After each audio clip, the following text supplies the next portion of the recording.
সারা দেশের মতো চট্টগ্রামের বাঁশখালীতে পালিত তারুণ্য উৎসব 2025। এই উৎসব উপলক্ষে আজ সকাল 11টায় বাঁশখালী উপজেলা পরিষদ বাঁশখালী থানা পর্যন্ত র্যালি অনুষ্ঠিত। র্যালি শেষে বক্তব্য রেখে বাঁশখালী উপজেলা নির্বাহী কর্মকর্তা জামশেদুল আলম পরে উপজেলা পরিষদ মাঠে বাংলাদেশের জাতীয় খেলা কাবাডির আয়োজন করা হয়।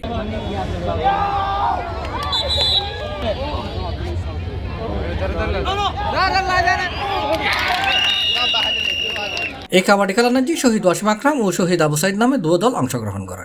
এতে উপস্থিত আছেন বাঁশখালী উপজেলা নির্বাহী কর্মকর্তা জামশেদুল আলম, বাঁশখালী উপজেলা সহকারী কমিশনার ভূমি জসিমউদ্দিন, বাঁশখালী পৌরসভার সাবেক মেয়র কামরুল ইসলাম হুসাইনি, বাঁশখালী থানার অফিসার ইনচার্জ সাইফুল ইসলাম, বাঁশখালী উপজেলা কৃষি কর্মকর্তা আবু সালেক, বাঁশখালী বিএনপির সভাপতি লোকমান মাস্টার, পৌরসভা বিএনপির সাবেক সাংগঠনিক সম্পাদক শাহাদাত হোসেন আসগর, এনএম নাসিরউদ্দিন, বাঁশখালী পৌরসভা যুবদলের যুগ্ম সম্পাদক হাবিবুর রহমান, বাঁশখালী ক্রীড়া সংস্থার সাবেক সাধারণ সম্পাদক জাফর ইকবাল, ফিফা রেফারি ঋতুরাজ বড়ুয়া, বাঁশখালী ফুটবল একাডেমির সভাপতি মোহাম্মদ বেলাল উদ্দিন, পৌরসভা ছাত্র দলের সাবেক সভাপতি এটিএম কফিল উদ্দিন সহ উপজেলা প্রশাসনের কর্মকর্তা কর্মচারী।